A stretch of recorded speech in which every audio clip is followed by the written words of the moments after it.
cette théorie de Yakanae Souma Sekubonga, Okosoma voiture, Osoma Lopango était vraie, cette théorie-là était vraie, alors nous faisons des dieux tellement injustes. Mettez-vous à la place, Pasteur Bobo. Injuste ou incapable, on vous suit. Les deux.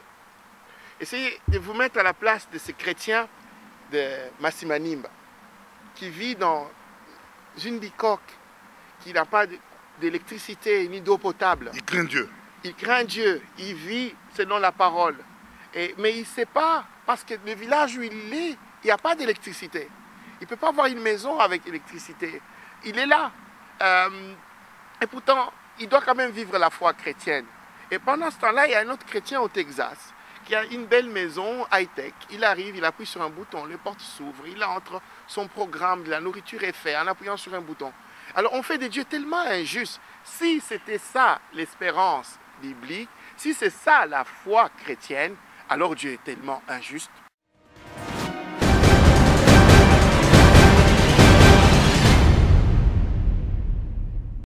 Il y a pas plus de 3 semaines, on a publié la liste des 500 familles les plus riches de Belgique.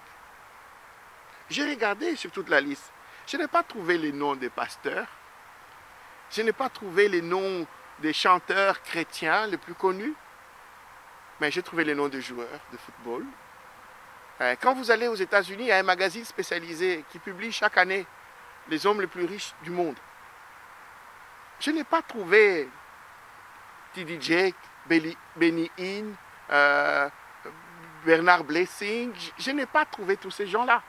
Mais j'ai vu des industriels, j'ai vu des grands sportifs, j'ai vu des grandes familles qui ont hérité. Vous voyez, la réussite matérielle, financière, n'est pas à mettre en ligne directe avec la foi chrétienne. Il faut qu'on démontre c'est quoi la vraie espérance, pourquoi on doit porter l'évangile.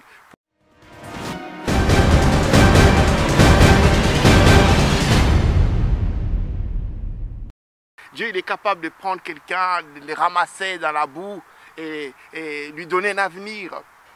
Et cependant, je dis, la base de notre message chrétien ne doit pas consister à dire aux gens, venez à Jésus, vous aurez des maisons. C'est ça le problème, pasteur. Oui, on est avec vous ici, mais si on prenait, comment interprétez-vous Marc 10, 29, 30? Si quelqu'un quitte, pour moi, sa maison, ses parents, ses frères, il aura au centuple. Oui, bien sûr. Il va recevoir 100 fois plus. 100 fois plus, oui. Mais maintenant, restons réalistes toujours dans la Bible. Et après, lorsque nous regardons le parcours des apôtres... On peut poser dans l'état où nous vivons. Et oui. puis... Oui. Maintenant, lorsque nous regardons le parcours des apôtres dans la Bible, est-ce que nous voyons qu'ils ont tous acheté sa maison?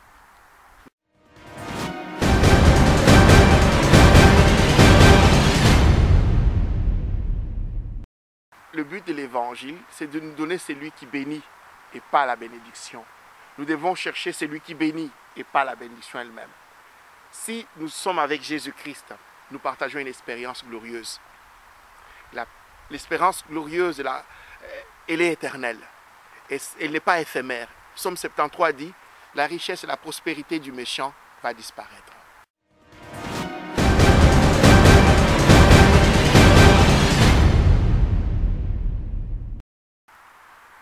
Chers téléspectateurs du micro du pasteur Bobo, partout où vous êtes, à travers le monde, nous vous disons bonjour ou bonsoir, ça dépend de l'heure à laquelle vous nous regardez. Nous sommes à Bruxelles, capitale de l'Europe. Nous sommes avec l'homme de Dieu, nous sommes avec pasteur Patrick Badibanga. Bonjour, homme de Dieu. Bonjour, pasteur Bobo. On vous suit partout à travers le monde. Comment vous vous portez? Nous nous portons très bien par la grâce de Dieu.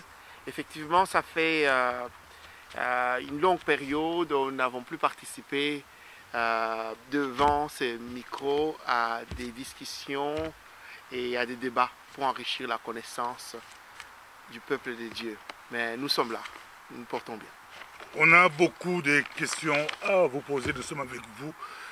L'homme de Dieu, on vous suit partout, les gens se posent des questions, les gens se demandent, je crois, vous avez suivi nos dernières émissions, si on vous demandait de donner un point de vue par rapport à cela. J'ai regardé, j'ai suivi quelques débats. Et je voudrais dire à l'Église et aux hommes de Dieu qui viennent participer à ces émissions du micro de Pasteur Bobo que j'en ai eu des larmes aux yeux. J'en ai eu des larmes aux yeux parce que j'étais consterné par le niveau du débat et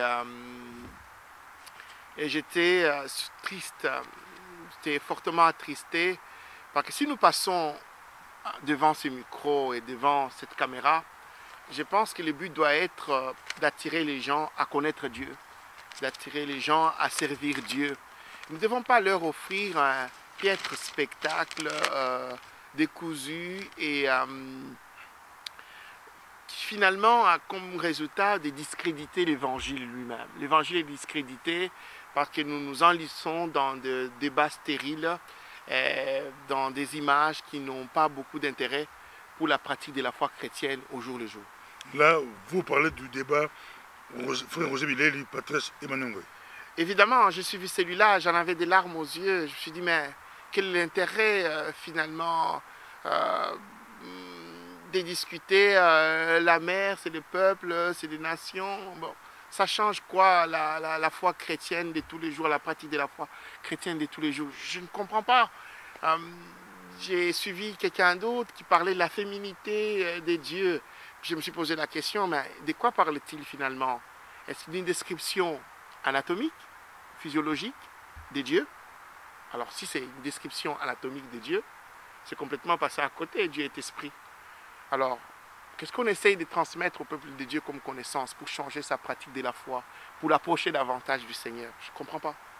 Mais de plus en plus, beaucoup d'hommes de Dieu, partout à travers le monde, suivent des débats, ils entendent des débats, ils appellent, ils regardent des débats en groupe et ils débattent après.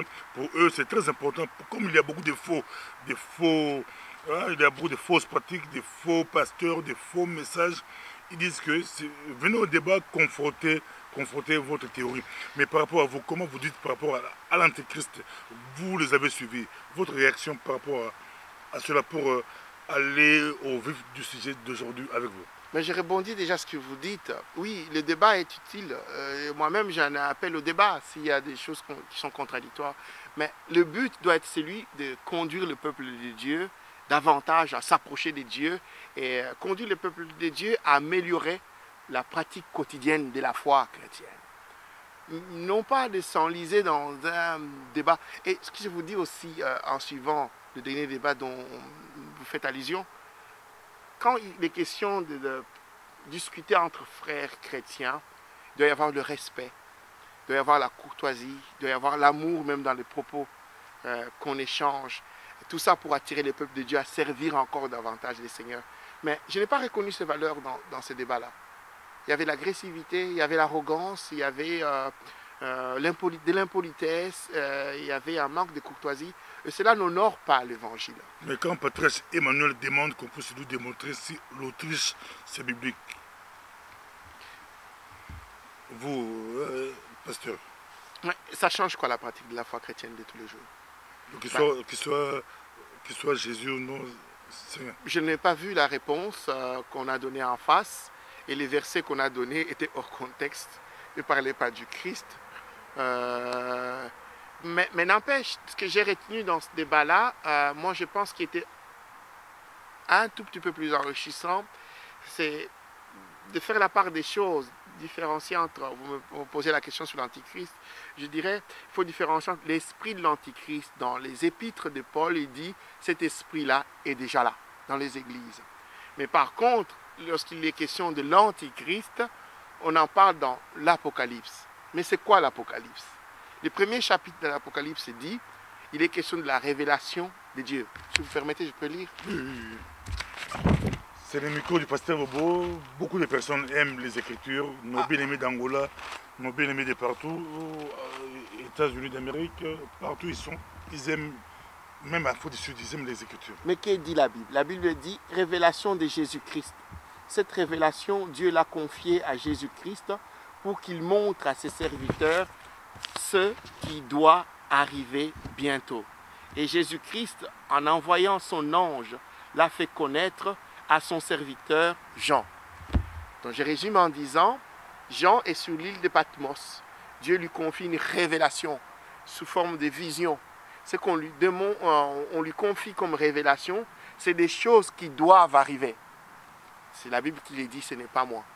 Donc, l'Antichrist, si il fait partie de la vision, de la prophétie, de la révélation de Jésus-Christ qui confie à Jean sur l'île de Patmos, au moment où la révélation lui est donnée, il ne peut pas déjà être arrivé. Parce que la Bible dit ce qui doit arriver.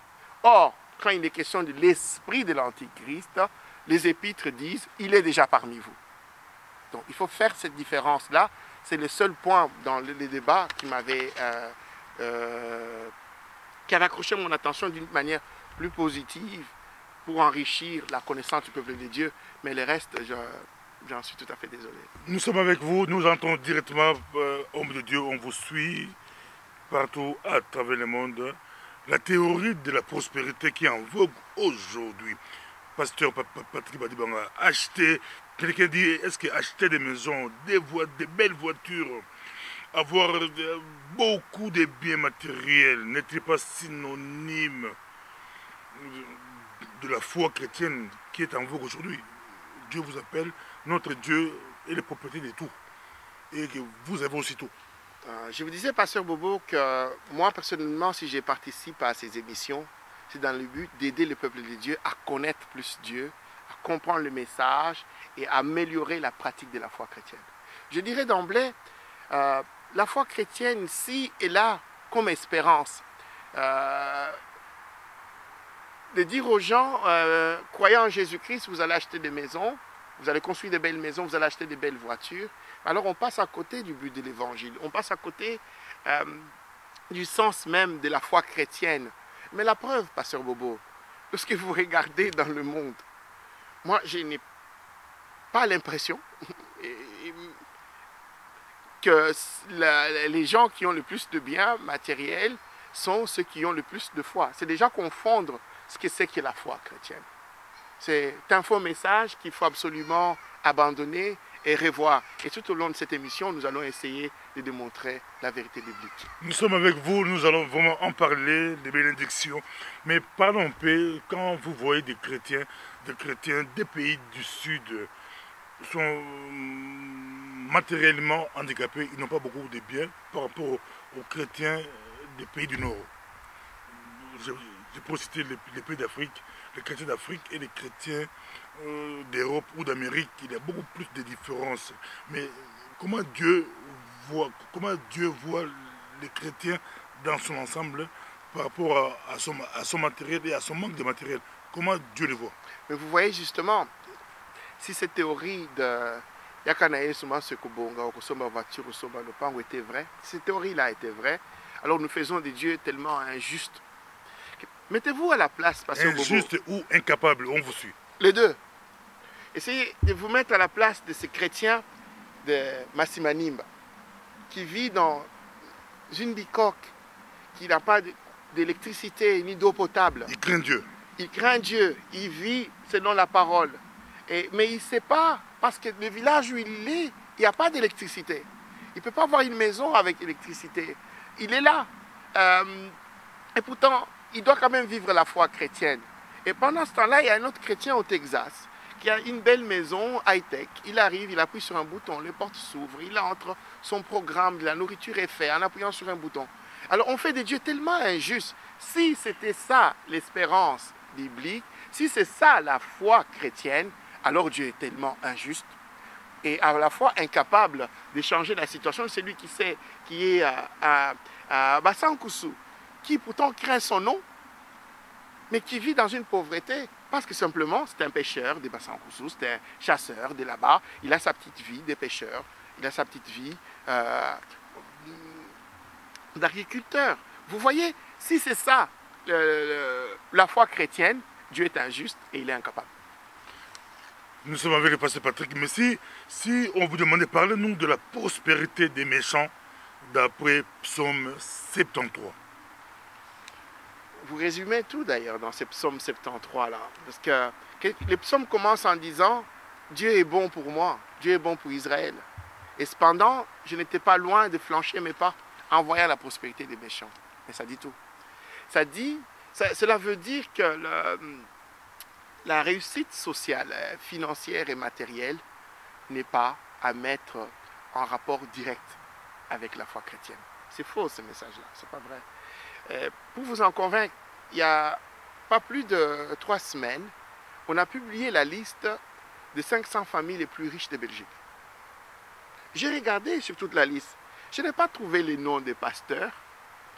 Je n'ai pas trouvé les noms des chanteurs chrétiens les plus connus. Mais j'ai trouvé les noms de joueurs de football. Quand vous allez aux États-Unis, il y a un magazine spécialisé qui publie chaque année les hommes les plus riches du monde. Je n'ai pas trouvé T.D. Jakes, Benny Hinn, Bernard Blessing. Je n'ai pas trouvé tous ces gens-là. Mais j'ai vu des industriels, j'ai vu des grands sportifs, j'ai vu des grandes familles qui ont hérité.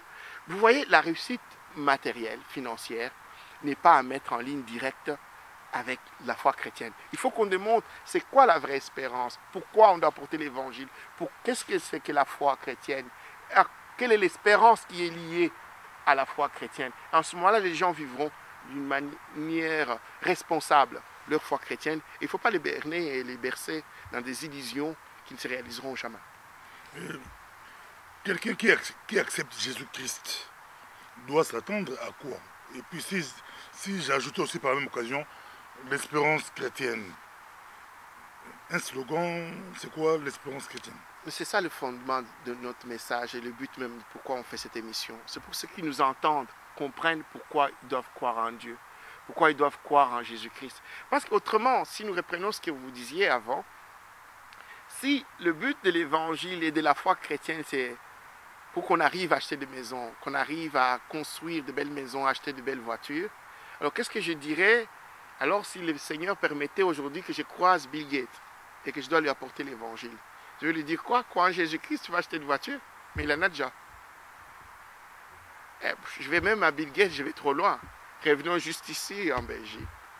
Dans la classe moyenne d'un pays développé comme celui-ci, les gens qui ont une fonction convenable ont la capacité, par le moyen de la banque, de construire de belles maisons, d'acheter de belles voitures. Alors qu'est-ce que je vais aller leur apporter alors comme évangile? Mais moi, je vais vous dire ce que la Bible dit.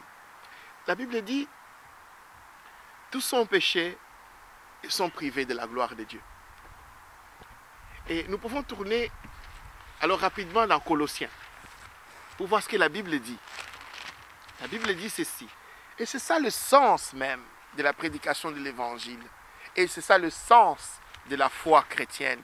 Ce que le peuple de Dieu doit savoir pour continuer de pratiquer une foi d'une manière saine, la foi chrétienne d'une manière saine et responsable. La Bible dit ceci. Nous sommes dans Colossiens. Nous tournons nos Bibles ensemble. Nous sommes dans Colossiens chapitre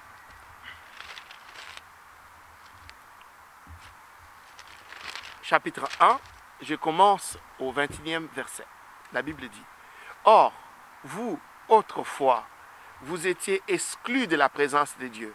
Vous étiez ses ennemis à cause de vos pensées qui vous amenaient à faire des œuvres mauvaises. Mais maintenant, Dieu vous a réconciliés avec lui par les sacrifices de son Fils qui a livré à la mort son corps humain pour vous faire paraître saint, irréprochable et sans faute devant lui. Mais il vous faut bien sûr demeurer dans la foi. Et les fondements sur lesquels vous avez été établis. Tenez-vous-y fermement, sans vous laisser écarter de l'espérance qu'annonce l'Évangile. Cette bonne nouvelle, vous l'avez entendue, elle a été proclamée parmi toutes les créatures sous les ciels, et moi j'en suis devenu le serviteur. En résumé, qu'est-ce que nous pouvons dire de ces passages? Nous comprenons que tous sont péchés et sont privés de la gloire de Dieu. Mais en Christ, Dieu recommence la création. Dans Éphésiens, on dit, Dieu se met à nouveau à recréer l'humanité en Christ. Il prend ce qui était pécheur, exclu de la présence de Dieu. Il les justifie en Christ, il se réconcilie avec eux et il leur donne une espérance. Quelle est cette espérance? La Bible dit ceci. toujours dans 1 Corinthiens, nous allons au 27e verset. La Bible dit, « Car Dieu a voulu leur faire connaître quel est... » Si vous permettez, je peux même revenir au 25e verset. La Bible dit, « C'est de cette église que je suis devenu le serviteur, selon la responsabilité que Dieu m'a confiée à votre égard. Il m'a chargé d'annoncer sa parole dans toute sa plénitude, la plénitude de la parole. En vous faisant connaître le secret de son plan tenu caché depuis toujours, de génération en génération, mais qui s'accomplit de façon manifeste pour ceux qui lui appartiennent. Car Dieu a voulu leur faire connaître quelle est la glorieuse richesse que renferme le secret de son plan pour les non-juifs. Et voici le secret. Le Christ est en vous, lui en qui se concentre l'espérance de la gloire à venir. Je reviens à la première partie. Il vous faut bien sûr, Dieu fait le travail de se réconcilier avec l'humanité pour redonner l'espérance. Mais la Bible dit, il vous faut bien sûr demeurer dans la foi. De quelle foi il est question ici? Ici, il est question de la foi qu'on croit. C'est ça que le peuple de Dieu doit comprendre et faire la différence. Il y a la foi qu'on croit, c'est la certitude chrétienne. On croit en un Dieu vivant, miséricordieux, qui a envoyé son Fils mourir sur la croix pour nous réconcilier avec lui. Il viendra nous chercher pour partager sa gloire. C'est ça la foi qu'on croit. Et cela est différent de la foi qui croit. La foi qui croit, c'est quand je suis dans une situation difficile et que j'attends une intervention de Dieu. J'attends que Dieu se manifeste dans sa grâce et qu'il intervienne dans ma vie. Ça, c'est la foi qui croit. Mais la vie chrétienne ne doit pas se reposer sur la foi qui croit. C'est là qu'on tombe dans le matérialisme d'acheter des voitures. Parce que ça, c'est la foi qui croit. Mais ce n'est pas cette foi-là qui va sauver l'Église, qui va sauver l'humanité pour partager la gloire de Dieu. Et la Bible dit qu'il faut bien sûr demeurer dans la foi, qui est le fondement sur lequel vous avez été établi. La foi qui croit. Et ici, je vais vous démontrer que Paul dit, l'espérance qui est attachée à cet appel-là, elle est en Christ. C'est de partager la gloire de Dieu. Mais pasteur Patrick, est-ce que vous croyez à la bénédiction matérielle? Est-ce que Dieu bénit matériellement? Je rappelle que vous êtes l'un des pasteurs qui dirige des grandes églises en Belgique. Quand vous avez plus de 200 membres, plus de 300 membres, c'est quand même beaucoup en Belgique. Il y a des pasteurs qui peinent même pas à avoir 50 membres. Dieu vous a béni avec beaucoup de membres, mais vous ne croyez plus à la bénédiction. Dieu ne le bénit pas. Je n'ai jamais dit ça, pasteur Bobo. Vous voyez, ça c'est des raccourcis. Ça c'est une caricature. Je ne dis pas que Dieu ne bénit pas ou il est incapable de bénir. Non, loin de là. La Bible nous le démontre. Salomon était parmi les hommes les plus riches de tous les temps. Pourquoi? Parce que Dieu l'a voulu sous le trône d'Israël comme roi. Dieu a touché le cœur des personnes comme la reine des Saba qui sont venues apporter des diamants, de l'or à Salomon. Dieu, il est capable de faire cela. Dieu, il est capable de prendre quelqu'un, de le ramasser dans la boue et lui donner un avenir. Et cependant, je dis, la base de notre message chrétien ne doit pas consister à dire aux gens, venez à Jésus, vous aurez des maisons. C'est ça le problème, pasteur. Oui, on est avec vous ici, mais si on prenait, comment interprétez-vous Marc 10, 29, 30? Si quelqu'un quitte... pour moi, sa maison, ses parents, ses frères... il aura au centuple. Oui, bien sûr. Il va recevoir 100 fois plus. 100 fois plus, oui. Mais maintenant, restons réalistes toujours dans la Bible. Et après, lorsque nous regardons le parcours des apôtres... On peut poser dans l'état où nous vivons. Et oui. puis... Oui. Maintenant, lorsque nous regardons le parcours des apôtres dans la Bible, est-ce que nous voyons qu'ils ont tous acheté sa maison? Non. Jésus parlait simplement de la communion fraternelle. De vivre, lorsqu'on est l'Église, pouvait manifester les caractéristiques de Dieu, de vivre dans la communion fraternelle la plus correcte, comme au temps de l'Église primitive. Celui qui n'avait pas, ne vivait pas comme s'il n'en avait pas. C'est comme s'il en avait. Ils mettaient tout ensemble. Ça veut dire que dans la communion fraternelle, j'ai 100 frères. Je peux aller chez l'un ou l'autre. C'est la même chose. Et si mon espérance n'est pas attachée à ces matériels, c'est comme si j'en avais. Parce que je vis dans une communion fraternelle la plus biblique, comme elle est expliquée. Mais lorsque nous regardons le parcours, pasteur Bobo, des apôtres, si la compréhension de Marc le verset que vous venez de citer était littéral, comme on vient de le dire, d'acheter sa maison, mais alors Paul n'a rien eu. Hein. Parce que moi, j'essaie de lire ma Bible, je trouve que Paul, il n'avait même pas beaucoup de vêtements. Paul avait un seul manteau. Au point que lorsqu'il le laisse dans une ville et qu'il va dans une autre, il est obligé d'écrire, de dire « Frère, quand tu viendras, comme l'hiver arrive, n'oublie pas de m'apporter mon manteau que j'avais oublié. » Et pourtant, Paul prêche l'évangile, prie pour les malades, ils sont guéris, il vit dans le respect de la parole de Dieu et il doit réclamer un manteau qu'il avait oublié. Il n'en avait pas 100. Hein. Et nous voyons même le papier qu'il devait utiliser pour écrire les épîtres, les parchemins. Il doit les réclamer. N'oubliez pas de m'apporter mes parchemins. Mais Abraham avait beaucoup, d'aucuns vont vous rétorquer, Abraham avait beaucoup de brebis avec son neveu Lot, ils avaient beaucoup de brebis. Tu as cité Salomon et les autres, ils avaient, pour vous, les biens matériels ne comptent pas dans une église chrétienne, dans une église locale ou dans les biens matériels. Je suis en train de dire, peu d'importance. Non, la prédication de l'évangile ne doit pas consister à berner les gens. La prédication de l'évangile ne doit pas créer de fausses espérances aux gens. Certes, dans la Bible, il y a des gens très riches. Mais il faut aussi revenir un peu, soyons honnêtes et sincères avec nous-mêmes. Les apôtres, il y a eu Marc que vous avez cité ces chapitres. Mais lorsque je regarde moi, dans Jean 21, quand Christ parle avec Pierre, il lui dit, fais mes brebis, fais mon travail. Mais qu'est-ce qu'il lui donne comme contrat? Il lui dit, suis-moi, mais à la fin, tu vas mourir d'une manière violente. Et Pierre n'est pas mort avec 100 villas à Jérusalem. Non, il est mort d'une manière violente. Il a terminé sa vie comme ça pour l'évangile. Il a glorifié, la Bible le dit, il a glorifié Dieu par sa mort. Mais pourquoi, sans pourtant vous couper la parole, c'est très intéressant ce que vous dites, mais pourquoi les joueurs de football, les stars de football qui jouent le dimanche, les chrétiens, nous prions le dimanche et ils vont jouer dans des stades, ils sont hyper riches. Comme vous dites là, que les pasteurs, les frères, les chrétiens, même ceux qui prêchent la prospérité, la preuve que leur évangile est faux. Pourquoi Dieu a fait ce chose? Moi, je suis arrivé en Belgique depuis 1988. J'ai trouvé qu'on prêchait déjà l'évangile de la prospérité. Ah, tu as trouvé déjà l'évangile de la prospérité? Oui, je l'ai trouvé déjà. Ouais. Mais aujourd'hui, on est en 2015. Quand je reprends la liste de tous ces gens-là, curieusement, ils ne sont toujours pas entrés même dans le... Avant, on publiait la liste des 100 familles les plus riches de Belgique. Maintenant, on a élargi même la liste jusqu'à 500 familles les plus riches de Belgique. Je n'ai pas retrouvé ces gens-là sur cette liste-là.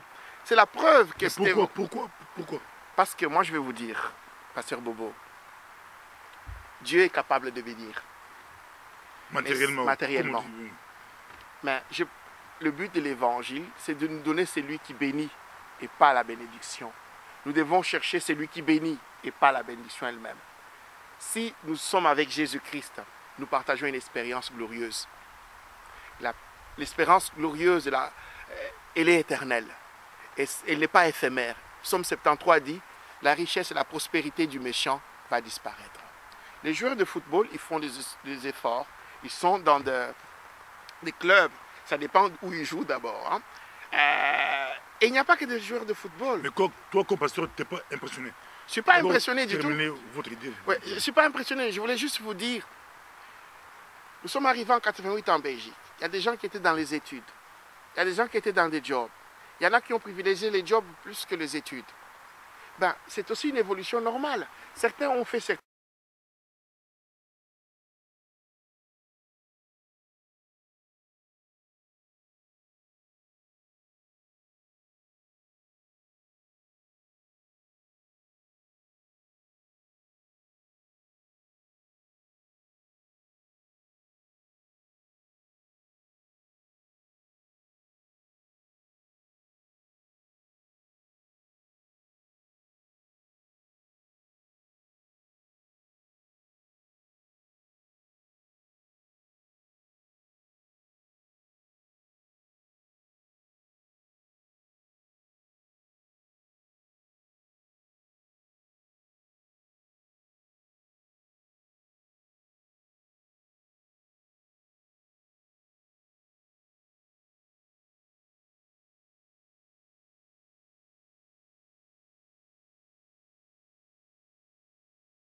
Vous voyez, il y a des limites à ces messages-là. Vous ne savez pas toucher toutes les couches de la société. Et en plus, il y a des conséquences, que ça crée des frustrations chez les gens, ça crée la culpabilité. Et certains gourous en ont profité pour développer des théories sur lesquelles nous avons déjà discuté ici. Bon, alors vous n'arrivez pas à accéder à la prospérité parce qu'il y a des liens familiaux, parce qu'il y a la malédiction familiale. Et nous voilà répartis dans les mêmes bêtises dont on a déjà discuté plusieurs fois. Nous sommes avec le pasteur Patrick, c'est vraiment très intéressant de voir des païens, des gens qui ne craignent pas Dieu, sont bénis matériellement. Mais le pasteur Patrick nous dit, ça ce n'est pas la bénédiction. Mais si on vous demande de prêcher la bénédiction, comment vous le prêchez maintenant? Vous prêchez la bénédiction. Le message ou la foi. Le message biblique qu'on doit dire aux gens, c'est que l'humanité a besoin de Dieu. Être béni, c'est avoir Christ en soi. La grande bénédiction, c'est d'avoir le Christ en soi. Parce que lorsque vous avez le Christ, vous avez une espérance éternelle. Et la Bible dit, il faut que vous arriviez à comprendre quelle est la glorieuse richesse qui est attachée à cet appel-là, à cette espérance-là qu'on a en Christ. C'est ça la vraie richesse. Maintenant, une fois que j'ai le Christ en moi, il peut me conduire selon mes capacités, mes efforts aussi. Il faut qu'on apprenne aussi la culture de l'effort et du travail. Il faut travailler dans la vie. Il ne faut pas rester à... Oui, parce que je suis avec Christ, donc on somme le pain. Vous savez, bien aimé, je voudrais vous dire, ce n'est pas parce que des choses sont chantées par des chanteurs chrétiens les plus connus, les plus célèbres, que ça devient une vérité biblique. Hein. Vous vous rappelez de ces chansons qu'on dit, mais ce n'est pas parce que c'est chanté que ça devient la vérité biblique. La vérité biblique, c'est la richesse, c'est Jésus-Christ. Et quand j'ai Jésus en moi, j'ai l'espérance et la gloire éternelle de Dieu. Et dans l'Apocalypse, on dit on partagera la présence de Dieu dans la tente qui est la Jérusalem céleste. Mais n'empêche, pasteur Bobo, quand on a le Christ dans cette vie, on va développer des valeurs. Des valeurs qui sont différentes du monde. L'honnêteté, l'amour, la paix, la joie. Développer des valeurs nobles que le monde ne connaît pas aujourd'hui. Ça, c'est la vraie richesse. Bien sûr, cherchez le royaume, premièrement, et tout vous sera donné par-dessus. Dieu est capable de faire avancer certains, selon aussi le domaine dans lequel ils travaillent, selon les études qu'ils ont faites. Ça, Dieu est capable de les faire. Mais il ne faut pas généraliser, berner les gens dans une... Les chrétiens d'Afrique, du Congo ou d'autres pays africains, ils ont des diplômes, ils ont étudié comme vous, ils ont passé tout, mais ils ne peuvent pas trouver du travail. Peut-être leur chemin, les pasteurs leur disent qu'il faut prier, vous dites qu'il faut travailler. Ils vont travailler où? Oui, mais vous voyez que là... Les entreprises ne fonctionnent pas. Ah, justement, c'est là où nous tombons dans un contexte général d'un pays et qu'il ne faut pas mentir les gens et leur dire c'est parce que l'enfant que vous avez dans votre maison est sorcier, c'est pour ça que vous n'arrivez pas à avoir la prospérité. C'est simplement parce qu'ils sont dans un contexte politique. C'est pour ça qu'il faut aussi qu'on se batte pour que les choses changent. Un contexte économique qui fait qu'il n'y a pas d'entreprise, comme vous dites. Il est économiste, il est médecin, il est juriste, mais il ne sait pas où travailler parce que le contexte général fait qu'il n'y a pas de boulot, il n'y a pas d'hôpitaux, il n'y a pas d'endroit où il peut s'exercer. Ce n'est pas que Dieu s'est détourné d'eux, c'est un contexte général pour lequel, si maintenant nous développons les vraies valeurs, que les gens qui ont des responsabilités politiques, développer des valeurs, il ne suffit pas de nous dire, celui qui est le Premier ministre, c'est un born again, oui, il est born again, mais où sont les valeurs chrétiennes? Qu'est-ce qu'il a démontré des valeurs chrétiennes pour dire maintenant nous allons partager la richesse d'une manière équitable, aller dans tous les villages, créer les écoles, construire les écoles, les hôpitaux. Si le chrétien pouvait refléter des vraies valeurs, c'est ça la vraie richesse, mais pas de le mentir. Où se trouve notre bénédiction? Est-ce que nous sommes bénis plus que les joueurs de football? Les stars de football, est-ce que nous chrétiens, nous sommes bénis plus que... Nous sommes bénis plus que... Où se trouve notre bénédiction? Nous sommes bénis plus que parce que nous avons la bénédiction. Eux, ils ont les matériels. La bénédiction, c'est Jésus-Christ lui-même. Et cette gloire à venir à partager, ce n'est pas en jouant à Chelsea ou à Manchester United qui partageront la gloire de Dieu. Les jeunes vous suivent, les jeunes d'Europe vous suivent. J'ai dit aux jeunes, de partout, ils vous suivent. Je leur dis, la vraie richesse n'est pas de compter des millions en banque. À Gand, on vous suit. Non, c'est pas. La vraie richesse, ce ne sont pas des millions en banque que vous pouvez toucher chaque mois. La vraie richesse, c'est d'avoir le Christ en soi. Évidemment, avec le Christ, les portes peuvent s'ouvrir. Venir en Europe, c'est la richesse. Les jeunes du Congo, d'Angola, d'Afrique du Sud, de partout, vous suivez aussi. Je dis aux jeunes du Congo et de partout dans le monde, partout où vous êtes, Dieu est capable de vous bénir là où vous êtes. Mais si vous faites de la bénédiction matérielle la base de votre foi chrétienne, vous passez à côté de l'évangile. La base de la foi chrétienne, c'est de partager la gloire de Dieu éternellement et de partager l'héritage de Dieu. Bien sûr, sur la terre, Dieu, selon son bon vouloir, il peut permettre que vous percez dans un domaine ou un autre. Mais en faire une motivation pour croire en Dieu, c'est faux. Ça ne fait que vous donner des illusions. Et ça serait dommage si après vous vous détournez de la foi chrétienne parce que vous n'avez pas acheté une maison, pas que vous n'avez pas de voiture. Mais je vais vous dire, Paul n'en avait pas non plus. Nous allons terminer par ici, mais nous profitons pour saluer deux frères de l'église, les messagers de Bruxelles, dont là où vous êtes pasteur, nous saluons Didier Bangofa, le frère Didier Bangofa et le frère Jean-Jacques. Ce sont des frères qui ont fait que aujourd'hui l'émission avec leur pasteur puisse être possible. Nous les saluons au nom de Jésus. Nous saluons aussi tous ceux qui nous regardent à Londres, Jeannette Satebissa, Barli Bara, Rosette Kabengel, vous êtes à Namur, vous avez suivi, faites des analyses.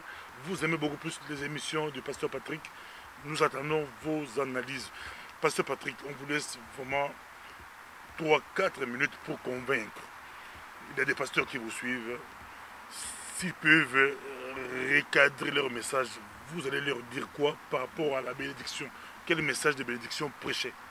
Je reviens à ce que je disais dans Colossiens. Pasteur, chers amis, frères et sœurs, ce que nous devons enseigner à l'Église, c'est de se rapprocher de Dieu, de vivre une vraie relation véritable avec Dieu, selon la parole. C'est pourquoi Colossiens dit, Dieu vous a réconcilié avec lui-même en donnant son Fils, Jésus-Christ. Mais il vous faut bien sûr demeurer dans la foi, qui est le fondement. Demeurer dans cette foi. Quelle foi?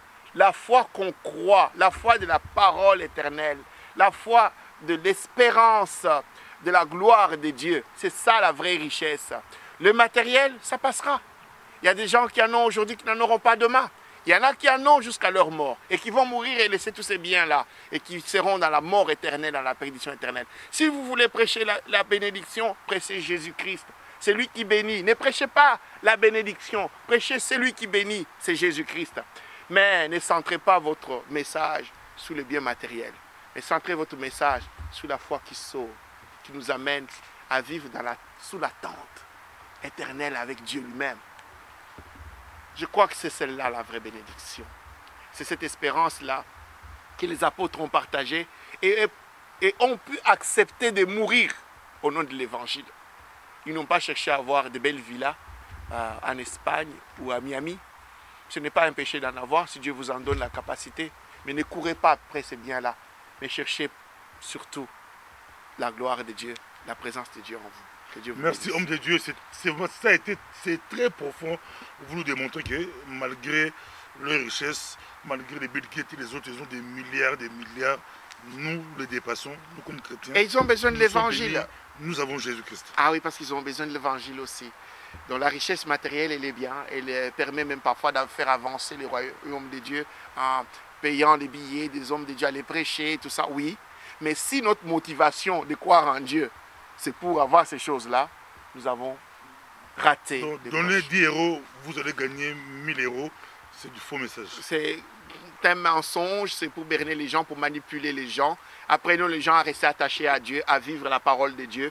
Et Dieu le bénira. Il n'y a pas de miracle, hein. Il n'y a pas de recettes miracles, il n'y a pas de rituels. Si vous venez la nuit avec un mouchoir blanc ou un mouchoir jaune, alors vous donnez au pasteur, vous allez avoir la richesse. Non, c'est un faux message. Quand vous recevez les gens au bureau, les gens payent combien? Onction, droit, pour voir le pasteur, il faut payer? Non. Non, Jésus n'a jamais dit cela. Il a dit, vous avez reçu gratuitement, donnez gratuitement. Je te dis que pasteur Patrick est médecin à l'hôpital, là où vous travaillez, avec un malade qui pousse vous voir, il passe par les bureaux, il laisse quelque chose. Pourquoi pas à l'église, un pasteur pousse aussi? Mais il donne les offrandes. Il donne les offrandes et les dîmes pour faire fonctionner l'église. Maintenant, quand ils ont un problème qu'ils doivent voir le pasteur, s'ils doivent payer même l'audience, mais où allons-nous? Où allons-nous? Ça, c'est mentir aux gens. Alors, ils vont vous faire croire que si vous donnez, alors votre dîme d'onction pour être reçu, alors en ce moment-là, vous serez prospère. C'est un mensonge. Restez attachés à Dieu.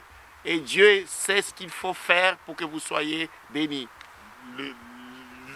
Le gibier de Jacob Ésaü.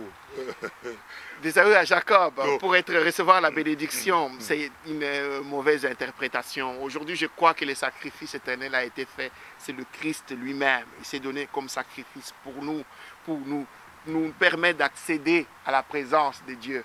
Le sacrifice a déjà été fait. Il ne faut pas le recommencer. Il n'y a plus de gibier à aller offrir aux pasteurs et aux autres charlatans.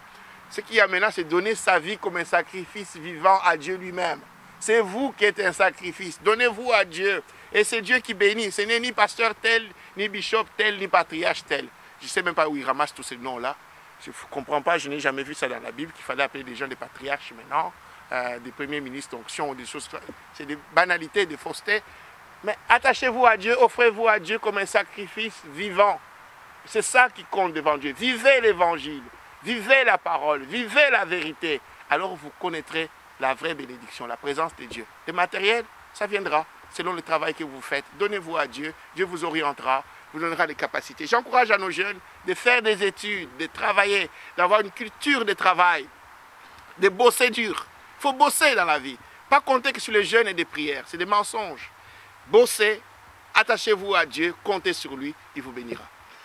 Il pleut aujourd'hui. Croyez-vous que ça va pleuvoir sur la Belgique? Il y a une pluie qui va secouer la Belgique spirituellement? Vous le croyez? Je crois surtout que les chrétiens ont la mission d'évangéliser. Il ne faut pas attendre qu'un éclair brille, tonne du ciel pour que l'évangile soit annoncé. Il faut que toi et moi, pasteur Bobo, nous prenions la conscience de sortir et d'aller annoncer l'évangile. La recommandation est déjà faite. Ne réinventons pas la Bible comme j'aime le dire. La recommandation est faite, sortez, faites de toutes les nations mes disciples. Allons évangéliser.